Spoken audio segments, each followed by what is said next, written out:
Okay, afternoon everyone. Thank you very much for joining this joint webinar between Infosome and zeotap on the next generation of data onboarding, unlocking the power of first-party data in a cookie-free world. I'm Nick Enthorne from Infosome, and I'll be moderating today's session. Before we begin, I just wanted to touch on housekeeping. Number one, we're clearly all remote today, so bear with us on transfers. I'd imagine it won't be as slick as your usual webinar. Also, advance apologies for any interruptions from home deliveries, dogs barking, children interrupting, etc. We've all done our best to try and maintain control of our working environments, but we all know what it could be like. Number two, we've got a Q&A at the end. So please can I ask you, encourage you, should I say, to throw in some questions via chat on the webinar, and we'll endeavour to answer as many as we can at the end. Any left outstanding will then be answered in the follow-up email. Okay, so on to the webinar itself. Leading the webinar will be Richard Foster, our Chief Revenue Officer here at Infosome, and Alex McElvenny, the UK Country Manager for zeotap. Having a quick spy on LinkedIn, I noticed between them they've got over 40 years worth of experience in publishing digital identity space. So rest assured you're in good hands for today's session. Could we bob to the next slide, please? Thank you very much.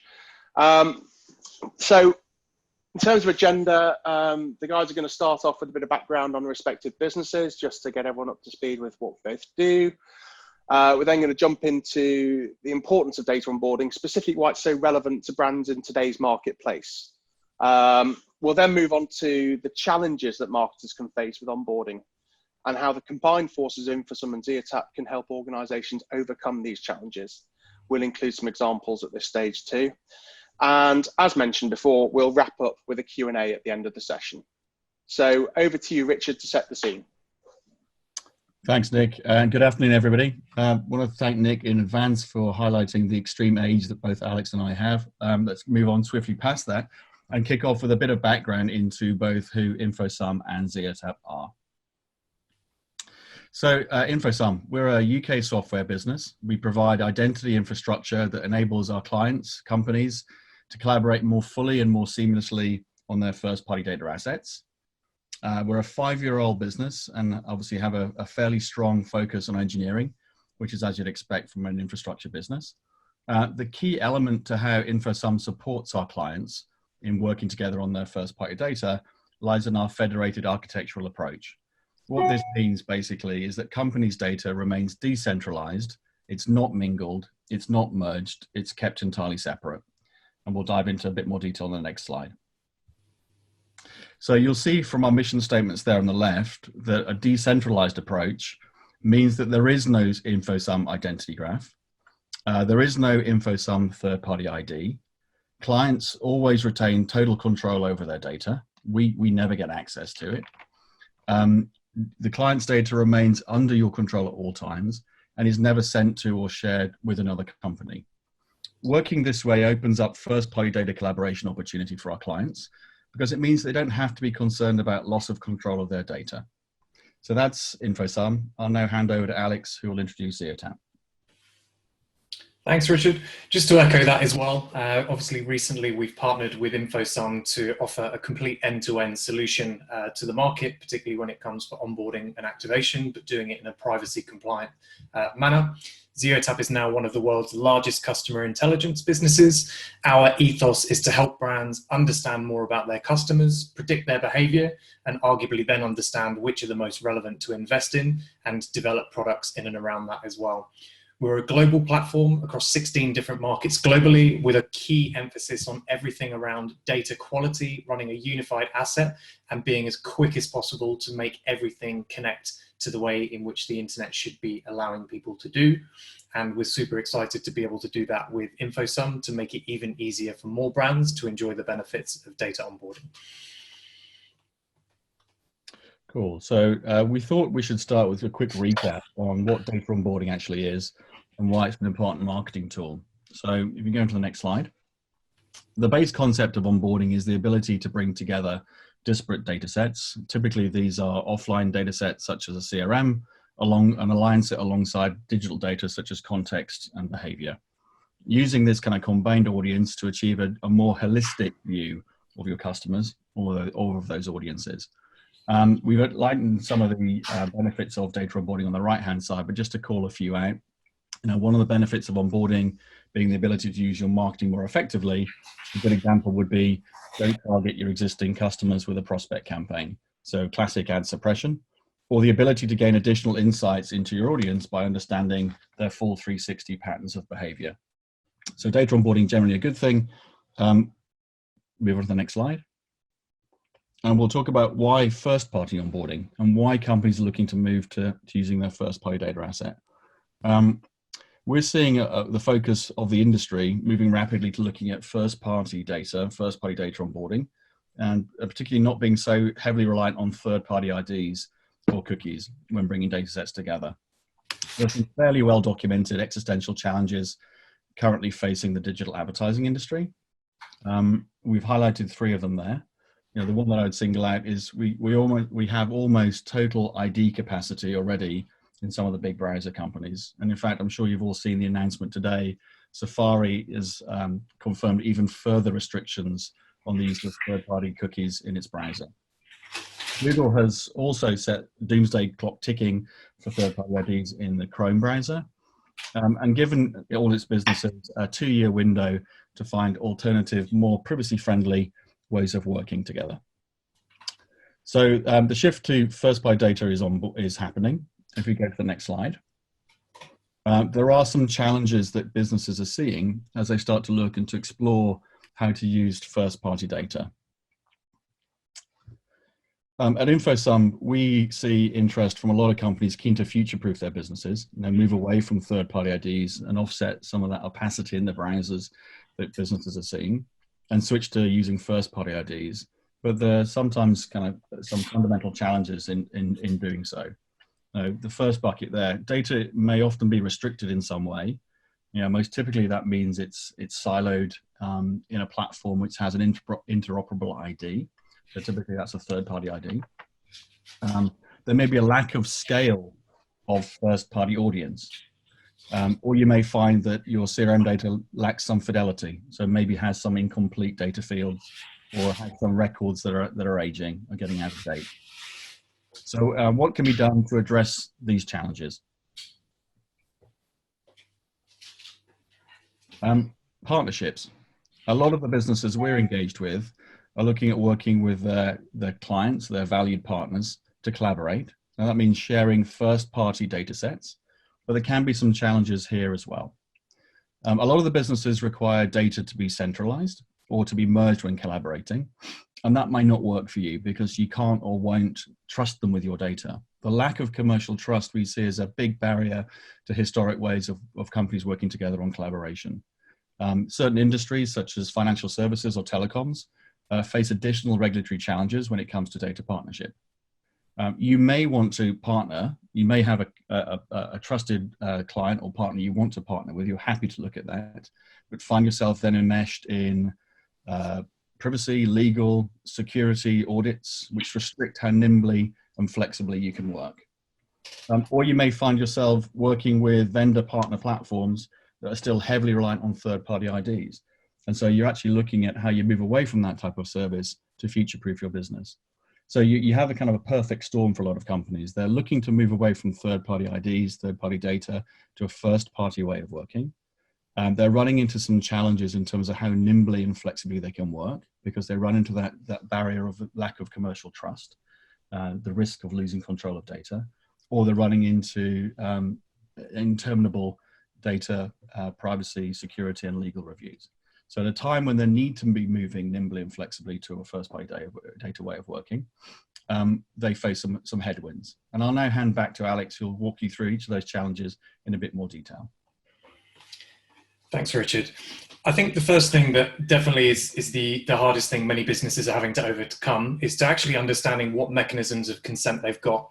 So any marketers, particularly those that are working within BI or activation function, now more than ever, it's a good time to become best friends with anyone that is sat within governance, InfoSec, and legal teams, because more often than not, this is where the scrutiny really prohibits brands sort of moving forward as well. It's really key that if there is a lack of understanding right now or a lack of consent, be that through brands that might not have direct-to-consumer businesses or those that rely on retailers or e-commerce.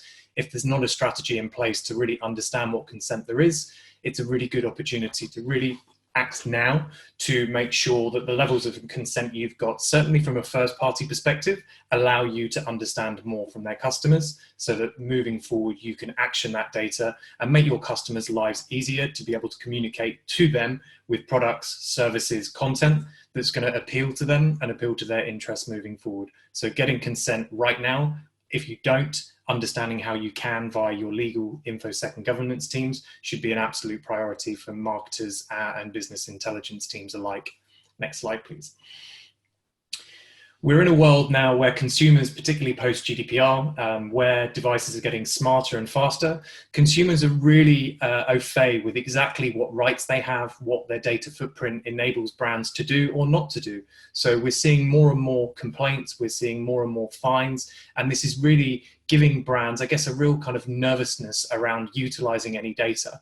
So it goes back to that point of really making sure it's paramount on the strategy that consent is scrutinized from the brand, and only those that are fully consented are those that are communicating to. So brands really needing to ascertain absolute control to be able to do that through partnerships with platforms, tech, SaaS providers. There are certainly avenues to make this as easy as possible, certainly as many brands are now moving into cloud. But most notably, consumers themselves are really aware of their exact data footprint. That's only going to become more prominent as we move forward as well. Next slide, please. So we touched upon Richard's comment there of lots of disproportionate data sets as well. And many brands have the luxury of having direct-to-consumer relationships whereby it's easier for them to ascertain consent. But arguably there's others within the supply chain that are supplying to wholesalers or maybe relying on retailers to sell their goods. This poses a really difficult challenge for brands to really understand who their consumers are. Even though all of that data might exist, stitching all of that together to really understand what their customers' trigger points are, what their true values are, those that are high value, low churn, or those that have the potential to become more loyal, to add additional value to a business, or potentially have higher basket values moving forward.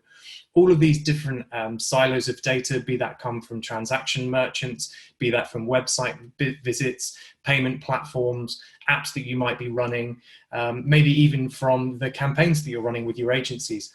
Trying to get all of these amalgamate together to give you a true picture of who your customers are is probably one of the biggest challenges. And hopefully over the course of the remainder of this webinar, we can give you some ideas as to how to overcome this challenge.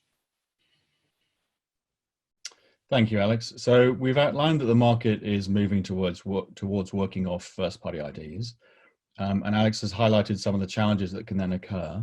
So what is the answer? Well, obviously we'd position InfoSum and zeotap as the answer. So today, next slide, please. We're announcing an end-to-end first-party data onboarding and collaboration solution. This is utilizing InfoSum's decentralized infrastructure, so our clients never have to share their raw personal data, and zeotap's best-in-class identity and data activation capabilities. And this combination unlocks a whole host of valuable data partnerships and data partnership opportunities for our clients. So we've listed 4 of them down there. You can look to activate your first-party data set for marketing or personalization across your own properties. That's the classic onboarding use case. You can find partners who will augment your audience or provide brand-safe premium environments to activate it in. And the classic example there is obviously the work that can be done between a brand and media owners. You can nimbly and flexibly build a concert of companies to create real scale of audience or scale of data or scale of identity. I think that's a really interesting opportunity. The fact you don't have to rely on formal joint ventures to create rigid legal instruments to enable yourselves to trust each other with data. You can actually build a concert which can be configured nimbly and flexibly to meet the needs of the demand of the campaign. And the 4th use case, you can unlock previously restricted or new to market data sets. So some companies may have wanted to look at data monetization of an opportunity, but may, because of regulatory burden, not been able to do so until recently. The non-movement of data being locked away in an InfoSum bunker for them, means they can actually start to look at that sort of opportunity now. So next slide, please. So the simple explanation, how does the process work? I'll start with the overview of InfoSum as part of the process, and then Alex will walk it through from zeotap's perspective. This slide may look very confusing, but what you're actually seeing depicted here is the data workflow. The first step is for a company, let's say for example today it's a brand, and the brand puts their known audience, their CRM data into a bunker. So important to highlight that only that company, the brand, now has access to that data, and their raw personal data from that data set never leaves the bunker from this point on. Zeotap's data, so that is its identity graph, but also its attribute data is also housed in bunkers. The attribute data sits in an insight bunker, which enables the brand to run queries to explore how the zeotap data might enhance their understanding of an audience. The identity data sits in an activation bunker. This data set is zeotap's understanding of individuals at a deterministic level and is also associated with a range of platform IDs that will enable the brand via zeotap to activate its chosen audiences across a range of third-party ID ad tech vendors. In the workflow shown here, the client, which is the brand, has identified an audience that it wants to target, so to activate, after it has enriched its understanding of that audience by querying zeotap's dataset. This audience creation is enabled by the transferring of a mathematical representation of audience from the brand bunker to zeotap's bunker. Critical part here. It's really important to highlight that the mathematical model that InfoSum creates is anonymous data. It's not personal data. It's not pseudonymized data. There is no way to re-identify an individual, any individual, from the mathematical representation of that data.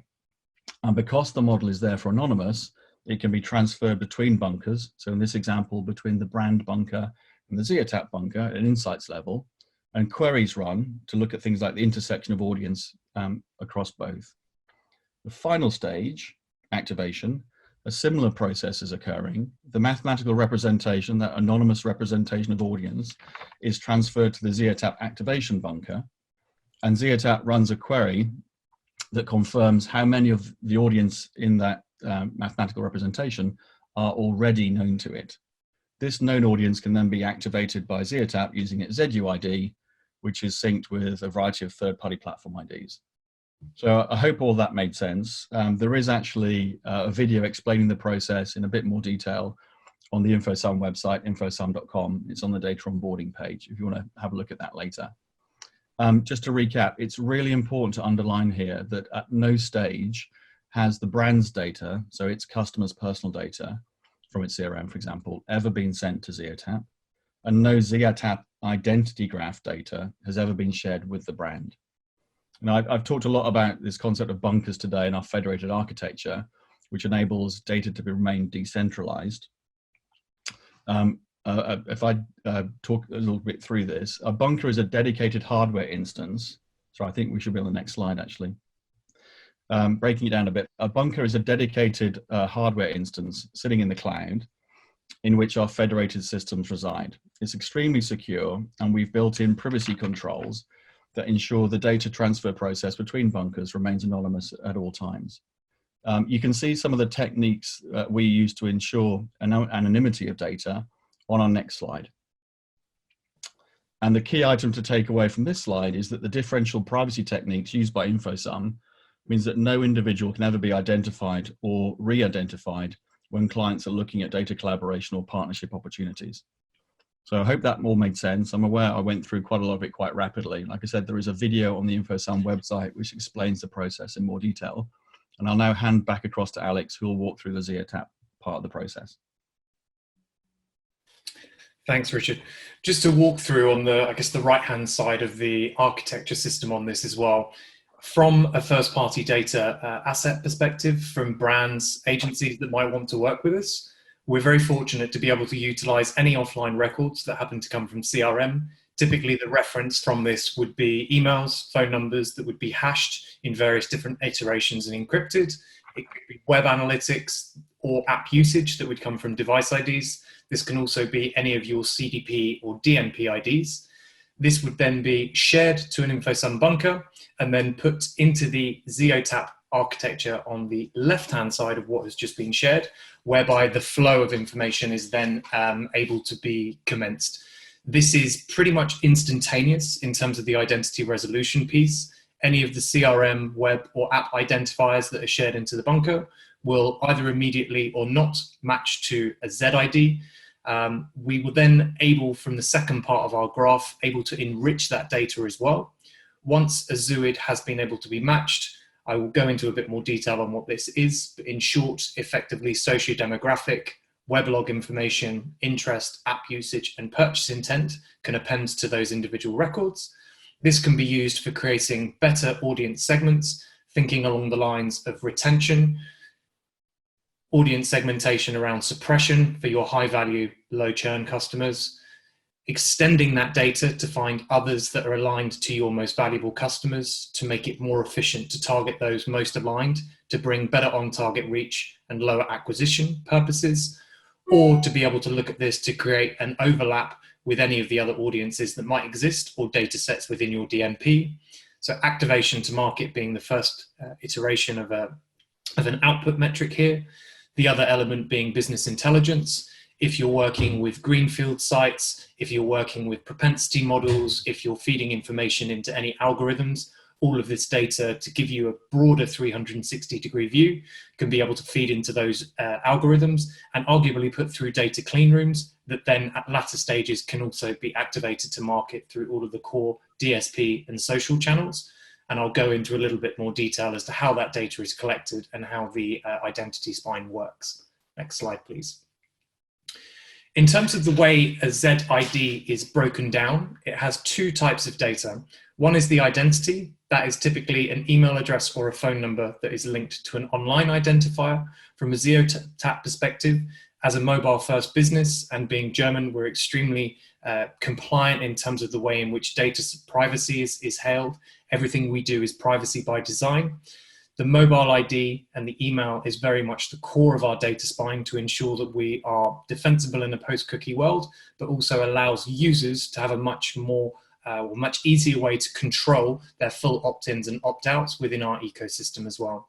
So that forms the first basis of a ZID. The second is the profile data, which is broken down into socio-demographic attributes. This comes from our telco relationships, from our enterprise relationships and our premium publishers.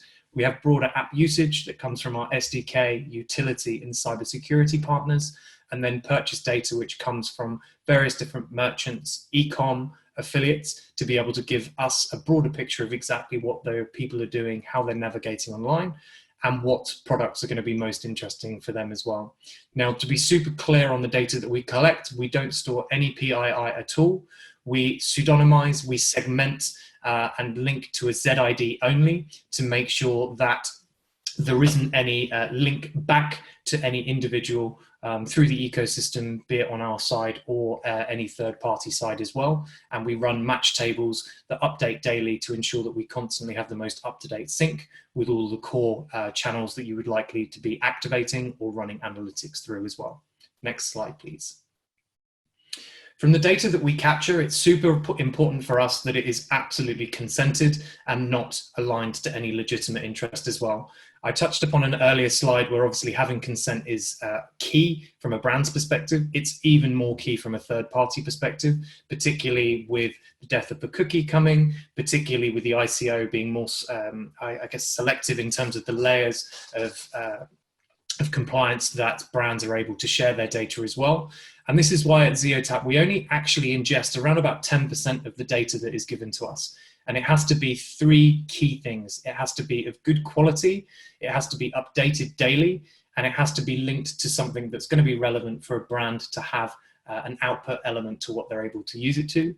In an ideal circumstance, it's exclusive, and it has enough scale to be able to give us segments that are larger than 10,000 to ensure our absolute and utmost compliance from a GDPR, CCPA, and ICO perspective as well. Next slide, please. And to give you an idea on what that looks like, typically with many of the brands that we work with, we will get very disproportionate data sets, often transaction data, emails from a CRM, device IDs from apps, and really limited data sets in terms of attributes that are able for brands, to be able to actually understand who those users are. By utilizing 90 different data partners, having them audited and allowing us to have the 3 different data silos, we're able to fill in those gaps a lot more specifically, so brands can really have a 360-degree view to make much better decisions on who they should be marketing to, when, how often. If you have high value, low churn, you obviously want to ensure that you're not bombarding these people with messages constantly, sequentially. And you're also wanting to know whether there's life moments that might be changing that would be difficult to find from the first-party data, but would still need third-party data to be able to provide a much broader picture and to fill in the gaps on that particular user, making it more useful moving forward as well. Next slide, please. So back to me. So recapping. What we're offering here in combination with InfoSum and zeotap is a privacy first-party onboarding capability. And that enables brands, retailers, publishers, platforms, agencies, and data companies to work to collaborate on multiple data partnership opportunity, whether that's onboarding, whether that's alliances, that's new data sets coming to market, or measurement use cases. So we touched on the classic use case of a brand onboarding and making its data activatable via zeotap across a publisher. We've obviously talked about the concert opportunity, how companies can come together in loose collaboration using federated architecture to create an understanding, a shared understanding of data, or create greater audience scale or identity scale. And we've talked a little bit about how there are some companies who may have wanted to make their data available for other companies to plan against or to gain insights from, but may have found themselves restricted due to increased regulation from doing so. And that separation, that decentralization that InfoSum can afford, coupled with zeotap's identity graph, really enables some of these companies to unlock some great opportunities. So I'll go on to the next slide, please. And don't just take our word for it. So Alex has some proof points to share. Absolutely. There are many, many different case studies from many different verticals that we're very fortunate to work with. But I thought the one most relevant that would probably sync with a lot of other brands, particularly those that might not have a huge amount of first-party data and might rely on other third parties, be it retailers, online stores, to actually sell their products for them, it poses quite a distinct challenge in being able to understand what they might be able to do with it as well. In this particular instance with Unilever, within FMCG, we're looking at an extremely high churn and high acquisition area of the business, where often these FMCG or CPG brands won't have a huge amount of direct relationships with customers, and therefore really lacking insight and scale on that data, and having to spend a lot of budget to be able to offset any of that high churn. So where we were able to identify their users, particularly from emails that were consented, we were able to enrich that data with around about 30 million profiles, giving them a much broader overview as to the socio-demographic makeup, the app usage, the broader interests and purchase intent. Not only able to find that, but also to build out an extremely accurate lookalike model for them as well. So rather than having to spend tens of thousands trying and hoping to find the right audience, we were able to garner core insight from those that were loyal to them, that were buying the products most frequently, and find others that had exactly the same crossover, but deterministic signals to be able to then match across the wider ecosystem. These zooids were then able to be extended, synced to the much broader ecosystem cross-device, be that through social, DMP, or specific publisher targeting, meaning that Unilever in this instance were really able to hit the right audience at the right time, meaning the on-target reach was much higher, 2.5 times in this iteration. And because they weren't spraying and praying and hoping that they would hit people, we actually helped reduce the cost by up to 70% in this particular instance as well. And this is one of many examples that we can share either in questions later or within any questions that anyone might have later on as well. Next slide. Thanks, Alex. So in summary, we're seeing a shift in the market as it moves from third-party IDs deprecated within the browsers to a first-party data and first-party ID mindset. We at InfoSum believe that decentralization, that is the federated approach to our architecture, which keeps data sets separate, is the only safe, secure way for companies to work on data partnerships going forward. The non-movement of data drives that collaboration and can also reduce friction in legal, privacy, security reviews, and means that companies can work more nimbly and flexibly on activating and bringing their data sets to market.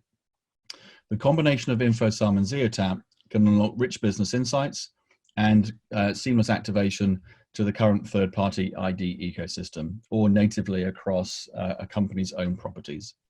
And in summary, I put down there at the bottom where what the market has been needing. I think the combination is what the market has been looking for. So thanks for listening to the formal part of the presentation, folks, and we'll hand back over to Nick, our moderator, will handle the Q&A part of the process.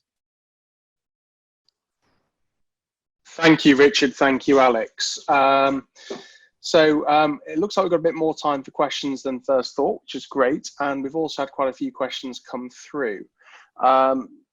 Guys, I'm going to wrap some of these up because there's some sort of common themes coming through. So the first one I'm going to ask to both of you is around a theme we're seeing, which is very much around what keys are being used to create the first party match in the first place, and then what keys can be used for activation. Sure. So sorry to wrap it up, but hopefully that makes sense. It does. Alex, shall I take the first part of this, and then you can add context from the zeotap side? So the InfoSum platform, if you think about a data, let's use a brand and a publisher as an example, and they each have their data sitting securely locked inside their bunkers.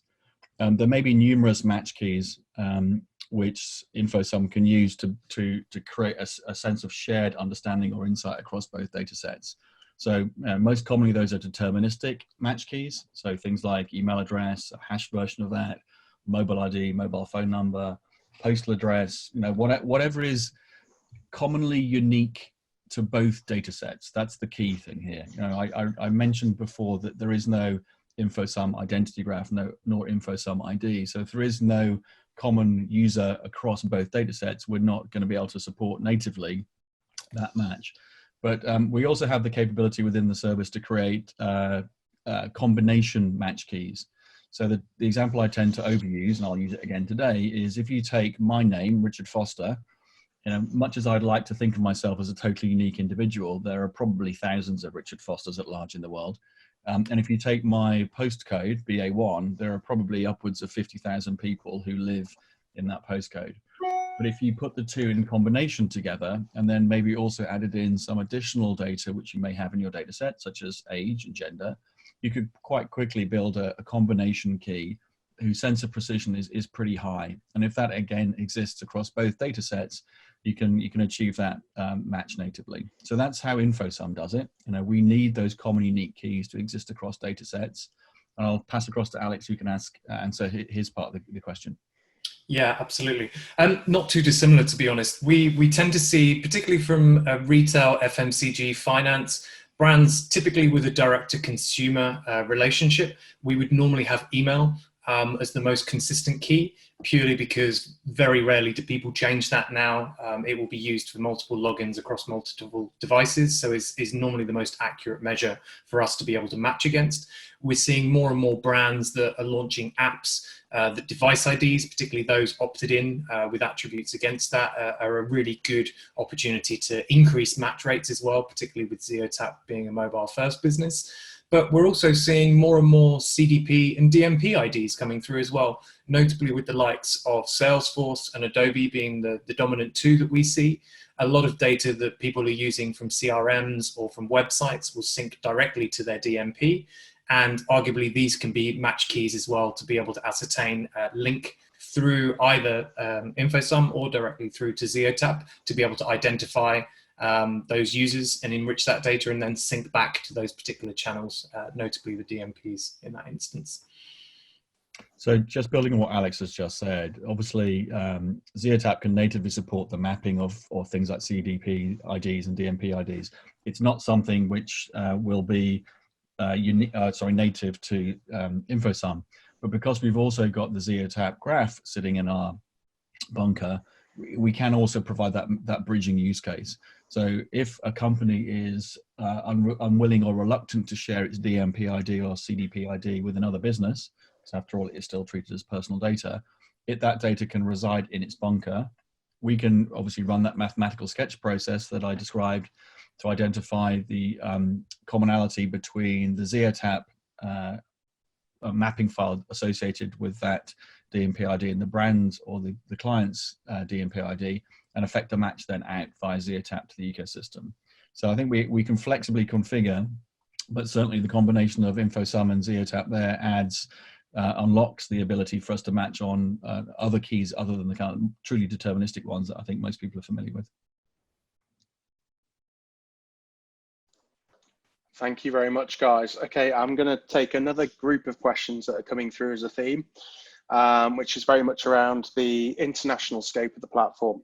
So rather than take any specific question on the nose, I think people are just wanting to understand what's the global footprint for the solution. And there's specific reference, if that's okay, to the European market. Belgium and France have come up a couple of times. Okay, Alex, do you want to go off first? Yeah, sure. So in terms of the zeotap global footprint, we're available in 16 different markets now. So from a European perspective, we cover UK, France, Germany, Italy, Spain. We also have then an overlap into the Austria and Switzerland market. Belgium potentially on the radar soon. There are conversations happening. I wouldn't be able to commit as to when yet. We also have India from an APAC perspective. In North America, we cover both Canada and the US. And in LATAM, we have 6 territories: Mexico, Brazil, Argentina, Peru, Colombia, and Chile. Great stuff, thank you. So on the InfoSum side, there is no geographical restriction in terms of our being able to work with companies. There are some limitations currently, just in terms of the size of personnel we have in some markets. But in terms of being able to cite bunkers and being able to work with companies to enable them to match their data, there is no geographical restriction. It's entirely a cloud-based service. Because we don't have an identity graph, we don't have to build an identity graph in any market in order to operate. The gating factor will be if there's, again, as I referenced in my earlier question, if there's no common unique key between data sets, and we don't have an identity partner to support us in a market, then we won't be able to identify that a group of the users. But if the overlap is robust, there is absolutely no reason why companies can't work with InfoSum in any market. And obviously with zeotap, we can also then work in partnership across the markets that Alex just referenced. So no geographical restriction our side. Fantastic, thank you, Richard. A specific question next. How does the solution, or can the solution, manage closed loop measurement? Yes. So the way to answer that question is if we imagine a scenario, and it's worth me prefacing by saying that InfoSum is very much identity infrastructure. The analogy we use a lot is if you think of Cisco with its network of routers around the world, which is enabling the internet to flow. You know, ideally, we'd like to have bunkers everywhere around the world with customers with their data in them, which enables the information held in those bunkers to flow as seamlessly as Cisco's network of routers, without obviously any of the data having to flow. So we talk a lot at InfoSum about the separation between data and information, and that's really kind of the kernel, the heart of what we do. Just in terms of specifically answer the question, is really just kind of to dive into, sorry, Nick, can you remind me of what the question was? I've completely forgotten it. It's measurement, Richard. Measurement, right. I'll get back. Thank you very much for the prompt. The point I was trying to make was, because we're identity infrastructure, we don't natively come preloaded with a cassette of other people's data. So our best partners are those which look at this as an ecosystem creation opportunity in their own right. You know, a publisher, for example, who will go out and recruit from its relationships with its trusted advertisers or its closest advertisers to create its own little micro ecosystem where data then can freely start to flow.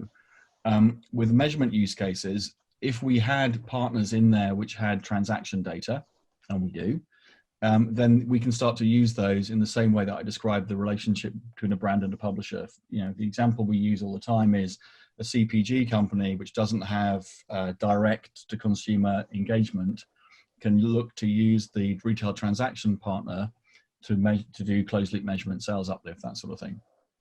Again, it's important to highlight that the non-movement of data really does unlock that opportunity. You know, retail transaction businesses are keenly aware of the value of their data, and also quite restricted in terms of how freely they can use it and share it. And the deal cycles to getting agreements in place to use that data can take a lot of time if you have to centralize and share your data.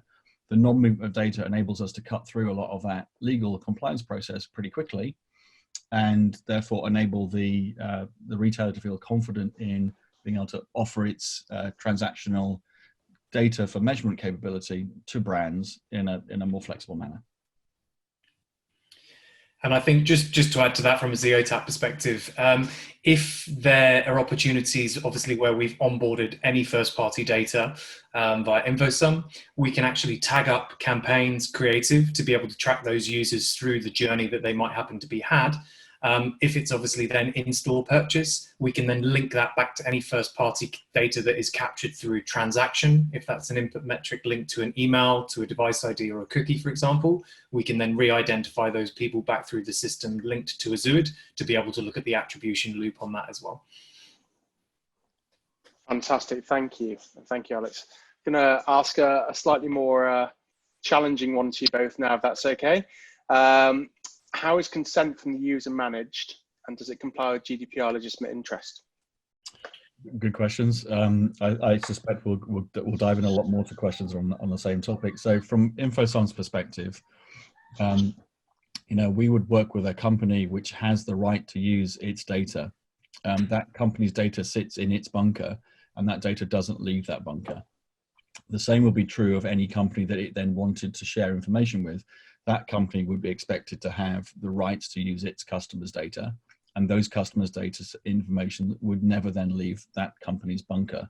So while we're looking at a transfer of inference, and maybe therefore data transfer agreements are appropriate, the actual line of sight from user to brand or publisher they have a relationship with isn't disrupted by a whole host of third parties sitting in between. So, you know, the fact we're not moving data, the fact that it's only mathematical representations of data sets that shuttle between the bunkers, and those are completely anonymous, means the path to consent is a lot clearer using Infosum. That's one of the key benefits to working with us. And then just to add from a zeotap perspective on that, we work with around about 90 or so data providers globally. We have obviously contractual terms in place at the very basic level, but within all of the consent captured, we would be listed under the privacy elements, both from a consent mechanism and a privacy mechanism. We're listed. We actually have a link directly through to our legal team as well for people to actually have the opportunity to download what information we have on them. And we also have an app that exists in both the iOS and Android ecosystems, where someone at the click of a button can have a full opt-in and opt-out. And at any point, if there's any questions, we can figure out exactly where that source has come from. And we can allow users to control what elements of their data we have access to as well. Everything on our end is updated daily, and we audit all of our partners on an ongoing basis at least once a quarter. If we do have an opt-out, we try and work even faster than the 30-day limit. And because everything updates daily, it's recognized and synced through all of our various channel partners within pretty much as real time as possible as well. Fantastic, thank you again. Just checking I wasn't on mute there, sorry, before I ask the next question. Interesting one for you both again here. So what's the difference between the Infosum zeotap solution versus other onboarding services in the marketplace? Oh, Alex, you should definitely take this one. Obviously, there are various different companies out there that do different elements of onboarding. Brands even can work directly with some of the walled gardens to be able to sync their data through that as well. I think the difference in this one is the fact of the non-movement of data. It definitely will keep legal, governance and InfoSec teams much more comfortable in that their data isn't leaving any of their premises on that side of things. I think the fact that the geographical footprint is much broader than many of the competitors that sit in market as well, particularly when you look at it from a European perspective, explicitly within that instance. The fact that it's very mobile first in terms of the orientation around linking emails to device ID is the core currency that we would link and then map to other channels to. And just the speed in which all of this can go. A lot of the other brands out there that are offering would typically take days, ours takes hours. And we allow brands to have complete control as to what elements they would want to extract, sync, suppress within any of the channels of their choice. Yeah, and I'll just echo some of that. I would say that in my experience, a lot of companies get frustrated with identity vendors because they're restricted in terms of the number of markets they can support. Obviously, one of the reasons we chose to work with zeotap is they have a significant geographical presence, and that's great to see. And then we can kind of augment that further, subject to the caveats I called out earlier. I do think that the federation principles that underpin everything that InfoSum is and does, that decentralized approach, this is the future for data onboarding that we see, right? We think that increasingly companies will have to move away from third-party IDs, move to first-party data. There are a set of challenges that they then are faced with in terms of their first-party data asset, which kind of leads them down the path towards walking in data partnerships. And the two key problems that InfoSum resolves in terms of data partnerships is you don't have to trust another company with your data. Weirdly, you don't have to trust them because you're not sharing your data, so you can trust them because you're not sharing your data. That makes a weird circular logic. And then the second piece that Alex called out is lowering that burden of compliance. How do you reduce the deal cycle to get through the interminable InfoSec program quicker so you can actually start to respond to these existential threats that are happening in market? That's really interesting, Richard. I think you clearly highlight the benefits of the way in which the solution works, but we've got a fascinating question that's come through. Are there any restrictions created by the federated infrastructure versus more traditional models? I called out one of them earlier. Natively, there is no InfoSum identity graph and no InfoSum ID. Now that definitely creates some challenges. The market right now is entirely predicated around, or nearly entirely predicated around third-party IDs. And while that remains, for the next couple of years, counting down, then there is a need for InfoSum to find a path, which is why we are delighted to have the partnership with zeotap, which enables us to work with them to bridge out to those third-party IDs.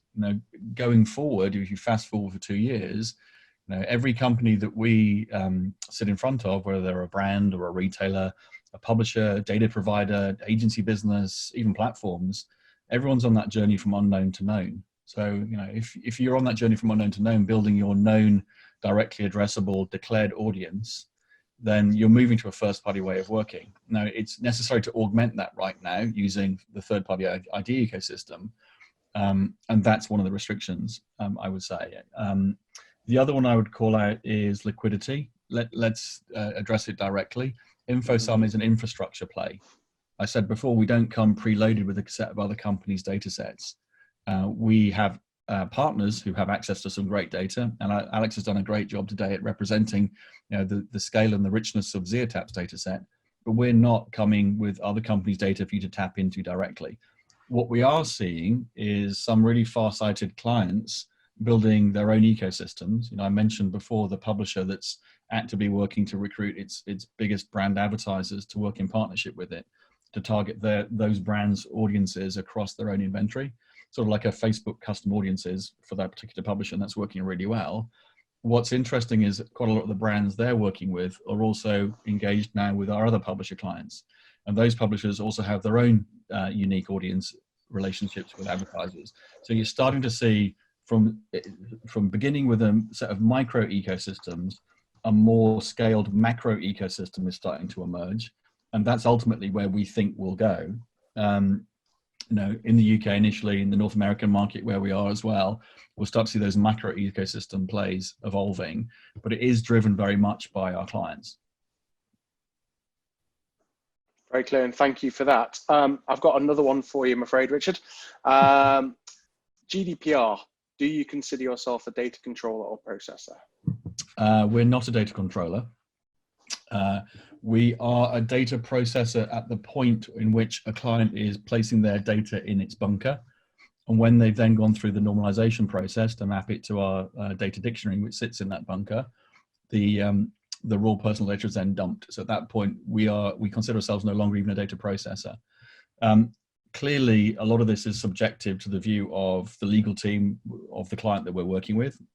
And a lot of companies still require us to wade through their data processing agreements. In some situations, we feel a data transfer agreement is more appropriate, but certainly processor, sometimes controller, not. Very clear. Thank you. Got to be a G. For the two of you, are you seeing any verticals who are particularly adopting the solution? Yeah, I can take that one first on that. Absolutely. Ironically, it's actually the brands that traditionally have a lot more restrictions on data transfers. So for us, telco and financial brands, so typically the high street banks, investment banks, as well as the insurance types of companies under financial institutions are ones that we're seeing quite a lot of uptake, particularly because they're seeing big churn. There's obviously a lot of disruptors coming into the financial market who they're losing their customers to. So understanding more about their current customers, particularly their high value ones that they don't want to lose, can give them opportunities to feed their propensity models better to try and retain them as well. We see a lot within automotive, we see a lot within travel, and certainly a lot within FMCG and CPG as well. Yeah, I'd echo that. So, we have clients who are media owners who are looking to future-proof their business, offset any risk to their advertising sales revenues of third-party IDs going away. We have brands who've built up a bank of really valuable audience or CRM data and really want to use that, but are wary of passing it to another company for targeting purposes. We see, the use case before in terms of CPGs and retailers being powerfully aware of the value of that data and looking at monetization opportunity and being able to bring that data to market for measurement or even for targeting use cases as a result of it not being centralized. I talked before about new and unique data sets being brought to market. That isn't necessarily the traditional third-party data providers. Whether there are some significant brands out there that you would never expect to really be focusing on data monetization, who we hopefully will be shortly announce in terms of having data in bunker, making it available for other companies to plan and gain insights against. So I think it's fairly representative across the board. Our focus, because we're looking to establish that liquidity play that I mentioned, has been publishers and brands. Increasingly now it's retailers and data providers, because there are some companies which are just generally seen as planning currencies in the market, and they can be used to, that zeotap data to overlay against the brand's audience or the publisher's audience to gain additional insights. But right across the board, we're also starting to see a lot of interest from platforms. Platforms obviously are predicated on third-party IDs. They need to find a way to move forward. Working in partnership with InfoSum can help them to evolve their businesses. Thank you. What I was about to say, I think we've pretty much covered all the themes of the questions so far, but they've got one just coming to last here. So which role type from both media owner, advertiser perspective are generally the ones driving this type of opportunity? Ooh, Alex, do you want to have yeah, absolutely. It varies, I guess, depending on the size of the organizations. Typically, we see the predominant that come through would be CRM leads, heads of analytics, heads of insights, certainly when it comes to things like the modeling audience segments. But we still see a lot of agency traders coming through, activating the data directly in places like DV360, Facebook, for example. So it really is skewed dependent on the use case and dependent on the size of the entity that we're working with. But typically CRM, business intelligence, analytics, insights, or the CMO function office when it comes to the actual activation side of things. No surprise that it would probably be exactly the same cast of characters for us. And I would also add in, clearly, ownership of a data set within a company now is no longer the sole control of one individual in that business anymore. So in addition to that list, you can expect the InfoSec team, the legal team, the privacy team, the IT team, to all want to review and understand the system and the process. So it's very much a matrix set of discussions. I would say that we look for people who understand the challenges that they face and have an understanding of how they want to address those. And then, as importantly, because with that infrastructure piece, somebody who's going to be a champion of our solution for their business and for their customers. That's really where we start to see real traction very rapidly. And we're starting to see some real progress in companies establishing those ecosystems. Fantastic, thank you. I've just done another check through the questions. There is a chance, because we've been asked lots and I've tried to group them where appropriate, that we may have missed one. So apologies to all those listening if we have. We will look through them and seek to answer anything that's been missed off the back of the session today. Thank you, Richard. Thank you, Alex, for your presentations. And thank you to everyone for taking the time to listen in today. I hope it's been useful, thought-provoking. We will be following up with a copy of the presentation. And as mentioned, I'll make sure that we cover off any unanswered questions. Finally, we'll be doing another webinar in May on addressability. So look out for that. We'll drop you a note about it soon. And I hope everyone stays safe. Thank you very much from me. Thanks, Nick. And thanks to everyone for joining as well. Much appreciated. Thanks, everybody.